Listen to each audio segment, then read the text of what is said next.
बिस्मिल्लाहिर्रहमानिर्रहीम। Welcome dear students. आज हम आरएनए यानी कि राइबोन्यूक्लिक एसिड स्टडी करेंगे, जो कि चैप्टर नंबर 2 का लास्ट टॉपिक है। मज़ीद हम ये देखेंगे कि इसकी 3 टाइप्स कौन कौन सी हैं और उनमें क्या फ़र्क है। तो स्टार्ट करते हैं। आरएनए बेसिकली हम कहते हैं it is a polymer of ribonucleotides.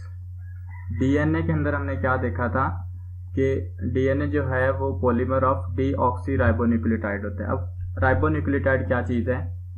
ये हमारे पास जो सामने डायग्राम है ये एक राइबोन्यूक्लियोटाइड है। डीऑक्सी और राइबोन्यूक्लियोटाइड में सिर्फ एक चीज़ का फ़र्क है, ये जो कार्बन नंबर 2 है यहाँ पे अगर OH ग्रुप अटैच हो तो उसको हम राइबोन्यूक्लियोटाइड कहते हैं। अगर यहाँ से सिर्फ हाइड्रोजन अटैच ऑक्सीजन यहाँ से निकल जाए तो उसको हम डीऑक्सी राइबोन्यूक्लियोटाइड कहते हैं। लास्ट वीडियो के अंदर हम डीएनए की बात कर चुके हैं। अगर किसी ने वो वीडियो नहीं देखी तो वो नीचे लिंक डिस्क्रिप्शन में पड़ा हुआ है, वहाँ से देख सकते हैं आप। तो ये बेसिक सा फ़र्क है डीएनए और आरएनए के अंदर। नेक्स्ट हम देखते हैं कि आरएनए जो है वो सिंगल स्ट्रैंड होता है, जबकि डीएनए के अंदर हमने देखा था वो 2 स्ट्रैंड पे कंसिस्ट करता है और दोनों स्ट्रैंड एक दूसरे के साथ बॉन्ड बनाते हैं। हाइड्रोजन बॉन्डिंग होती है उनकी बेसिस के दरमियान, वो डबल स्ट्रैंड की फॉर्म में होता है। ये है सिंगल स्ट्रैंड। अब बात यहाँ पे आती है कि डीएनए के तो 2 स्ट्रैंड है वो आपस में बॉन्डिंग कर लेती हैं, लेकिन आरएनए का जो सिंगल स्ट्रैंड है ये अपने आप को कैसे स्टेबल रखता है। मतलब अगर कोई चीज़ है साइटोप्लाज्म के अंदर इसके साथ रिएक्ट कर सकती है, क्योंकि ये तो सिंगल स्ट्रैंड है, किसी के साथ इसका बॉन्ड नहीं है। तो ये अपने आप को इससे बचाने के लिए या अपने आप को स्टेबल रखने के लिए क्या करता है, सिंगल स्ट्रैंड अपने ही साथ फोल्ड हो जाता है। मतलब एक स्ट्रैंड जो है वो फोल्ड होके अपनी ही नाइट्रोजन बेसिस के साथ बॉन्ड बना लेता है, और है ये एक ही स्ट्रैंड लेकिन अपने आप को इस हालत में रखता है कि वो डबल स्ट्रैंड की फॉर्म में आपस में ही बॉन्डिंग कर लेते हैं इसकी नाइट्रोजन बेसिस। अगर हम इसके अंदर नाइट्रोजन बेसिस की बात करें तो कौन कौन सी हैं? इसके अंदर बाकी नाइट्रोजन बेसिस बिल्कुल सेम है जो डीएनए के अंदर होती हैं, यानी कि एडेनिन, गुआनिन और साइटोसिन। सिर्फ फ़र्क इस चीज़ का है, यहाँ पे यूरासिल है, डीएनए के अंदर यूरासिल की जगह थायामीन होती है। बाकी जो बेसिस की आपस में बॉन्डिंग है वो बिल्कुल सेम है। गुआनिन हमेशा साइटोसिन के साथ बॉन्ड बनाता है, हाइड्रोजन बॉन्डिंग, 3 हाइड्रोजन बॉन्ड होते हैं इनके दरमियान। और यहाँ पे एडेनिन जो है वो यूरासिल के साथ 2 हाइड्रोजन बॉन्ड बनाती है, जबकि डीएनए के अंदर एडेनिन किसके साथ बॉन्ड बनाता था? थायामीन के साथ। नेक्स्ट आता है कि सेल के अंदर जो आरएनए है ये आता कहाँ से है? आरएनए जो है सेल के अंदर वो डीएनए से ही प्रिपेयर किया जाता है प्रोसेस के थ्रू। यह डीएनए न्यूक्लियस में होता है, वहीं पे आरएनए बनाया जाता है। इस प्रोसेस को कहते हैं हम ट्रांसक्रिप्शन। फर्दर हम आरएनए की 3 टाइप्स की बात करते हैं। 3 टाइप्स कौन कौन सी होती हैं आरएनए की? मैसेंजर आरएनए, जिसको mRNA भी लिखते हैं, ट्रांसफर आरएनए। थर्ड टाइप जो है वो है राइबोसोमल आरएनए। अब ये तीनों के तीनों जो टाइप्स हैं, मैसेंजर, ट्रांसफर और राइबोसोमल आरएनए, ये तीनों ही डीएनए से प्रिपेयर किए जाते हैं। कहाँ पे प्रिपेयर किए जाते हैं? न्यूक्लियस के अंदर। सपोज के ये हमारे पास एक सेल है और ये है उसका न्यूक्लियस। न्यूक्लियस के अंदर क्या पड़ा होता है? डीएनए। अब जितनी भी ये तीनों टाइप्स हैं ये तीनों न्यूक्लियस के अंदर डीएनए से ही प्रिपेयर की जाएंगी ट्रांसक्रिप्शन के थ्रू। बाद में इनकी ज़रूरत पड़ती है साइटोप्लाज्म के अंदर, तो ये बनते न्यूक्लियस के अंदर हैं। जब यहाँ पे इनका फंक्शन होता है तो इनको बाद में साइटोप्लाज्म के अंदर अपना फंक्शन परफॉर्म करने के लिए ट्रांसफ़र कर दिया जाता है। अब हम आरएनए की तीनों टाइप्स को 1 बाय 1 डिस्कस कर लेते हैं। सबसे पहली टाइप है मैसेंजर आरएनए या mRNA। नाम से जाहिर है कि मैसेंजर आरएनए वो आरएनए होता है जिसके पास मैसेज होता है, जो मैसेज लेके आता है। किस चीज़ का मैसेज लेके आता है? कि जैसे हम कहते हैं कि सेल के अंदर प्रोटीन कौन बनाता है? राइबोसोम। कौन सी प्रोटीन बनानी है ये मैसेज लेके आएगा कौन? Messenger RNA. सपोज कि ये हमारे पास एक सेल है, जो भी प्रोटीन किसी सेल के अंदर बनाई जाती है उसको बनाता कौन है? राइबोसोम। राइबोसोम को फैक्ट्री ऑफ प्रोटीन्स कहा जाता है।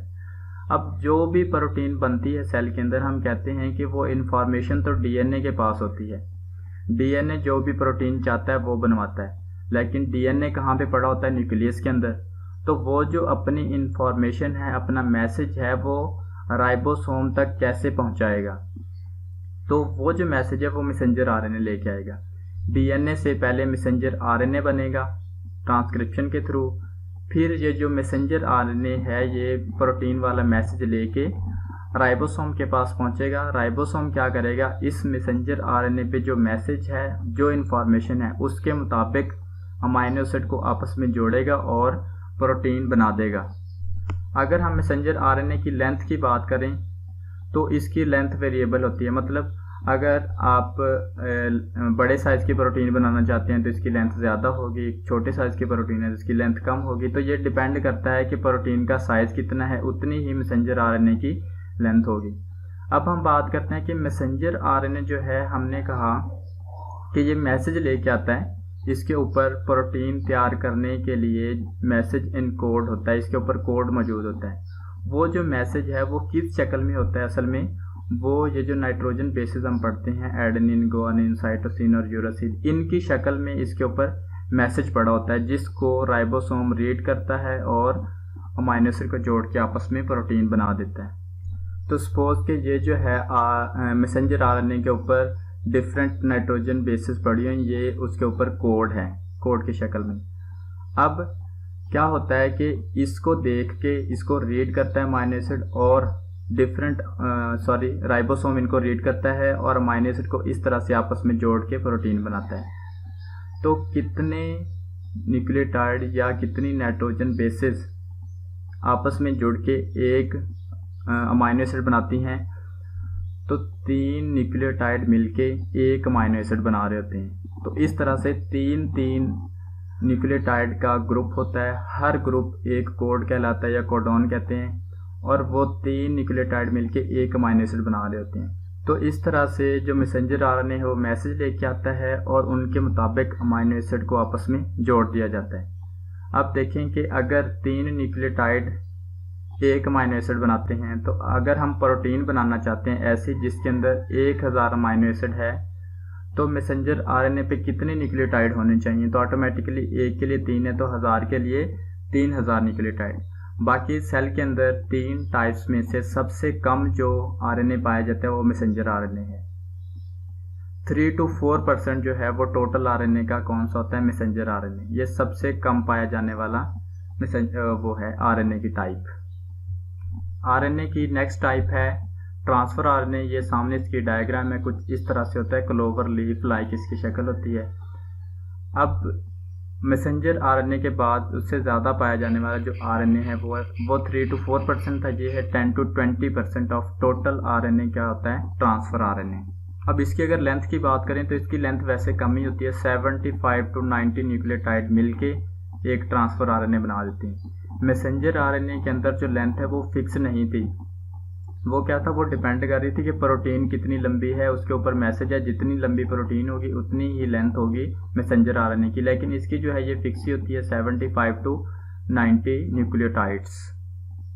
अब इसको टीआरएनए या ट्रांसफर आरएनए क्यों कहते हैं? क्योंकि ये अमाइनो एसिड को ट्रांसफ़र करता है। जब प्रोटीन बनाई जाती है, राइबोसोम प्रोटीन बना रहा होता है, तो वो जो अमाइनो एसिड आपस में जोड़े जाते हैं उनको ट्रांसफ़र कौन करता है वहाँ तक? Transfer RNA. अब हम ट्रांसफ़र आरएनए के काम को एक डायग्राम के ज़रिए से समझते हैं कि ये हमारे पास एक सेल है, तो सेल के अंदर जो प्रोटीन बनाता है वो कौन बनाता है? वो बनाता है राइबोसोम। लेकिन प्रोटीन के लिए जो इन्फॉर्मेशन डीएनए से लेके आता है वो कौन लेके आता है? वो है मैसेंजर आरएनए। तो अब होता क्या है, राइबोसोम जो है वो इसके ऊपर मैसेंजर आरएनए के ऊपर जो इन्फॉर्मेशन लिखी हुई है वो पढ़ता जाता है और उसके मुताबिक अमाइनो एसिड को आपस में इस तरह से जोड़ता जाएगा। ये अमाइनो एसिड आपस में जुड़ के प्रोटीन बना देंगे। लेकिन अब देखना ये है कि अमाइनो एसिड ये जो आपस में जुड़ रहे हैं, जिनको राइबोसोम आपस में कनेक्ट कर रहा है, अमाइनो एसिड लेके कौन आ रहा है, कौन यहाँ पे ट्रांसफ़र करके जाता है? तो वो है ट्रांसफ़र आरएनए। ट्रांसफ़र आरएनए के ऊपर क्या अमाइनो एसिड अटैच होता है।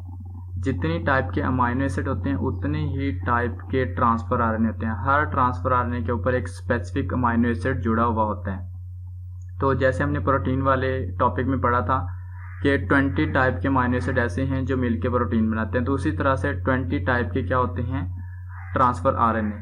तो अब यहाँ पे जो इन अमाइनो एसिड को लेके आना है जोड़ने के लिए राइबोसोम के पास, वो कौन लेके आएगा? Transfer RNA. इसी वजह से इसको टीआरएनए कहा जाता है। ये इस तरह से इसको यहाँ पे ट्रांसफ़र करेगा और ख़ुद यहाँ से चला जाएगा। नेक्स्ट जो है अगला अमीनो एसिड अगला ट्रांसफर आरएनए का वो अपना अमीनो एसिड यहाँ पे देगा। तो इस तरह से ये प्रोटीन जो है वो तैयार की जाती है और इस तरह से ट्रांसफर आरएनए अमीनो एसिड को ट्रांसफर करता है। आरएनए की लास्ट और थर्ड टाइप है राइबोसोमल आरएनए। एक सेल के अंदर सबसे ज़्यादा पाई जाने वाली आरएनए की जो टाइप है वो है राइबोसोमल आरएनए और तकरीबन ये 80% होता है। मैसेंजर आरएनए कितना था 3 to 4%, ट्रांसफर आरएनए 10 to 20%, लेकिन ये क्या है 80% टोटल आरएनए का। अब राइबोसोमल आरएनए की अगर फंक्शन की बात करें तो ये क्या करता है, हम कहते हैं कि जो राइबोसोम है वो क्या करता है, मशीनरी है प्रोटीन तैयार करने के लिए। लेकिन राइबोसोम इटसेल्फ किस चीज़ से बना होता है, वो दो चीज़ों से मिलके बनता है, प्रोटीन और राइबोसोमल आरएनए। ये दोनों चीज़ें मिलके राइबोसोम बनाती हैं। तो राइबोसोमल आरएनए का सबसे बड़ा फंक्शन राइबोसोम बनाना है। जैसे हमने पीछे देखा कि राइबोसोम की सरफेस पे ट्रांसफर आरएनए क्या करता है, राइबोसोम उसको अमीनो एसिड को लेके आता है और मैसेंजर आरएनए के ऊपर इंफॉर्मेशन होती है कौन सी प्रोटीन बनानी है। तो इस इंफॉर्मेशन को रीड करना और उस अमीनो एसिड को यहाँ पे जो ट्रांसफ़र हो रहा है, ट्रांसफ़र आरएनए लेके आ रहा है, तो जो प्रोटीन बनती है तो उसके साथ जो अमीनो एसिड जोड़े जाते हैं, तो इस सारे प्रोसेस को, इस सारे रिएक्शन को कैटालाइज करना किसका काम है, राइबोसोमल आरएनए का। Thank you so much. If you like this video please subscribe this channel for more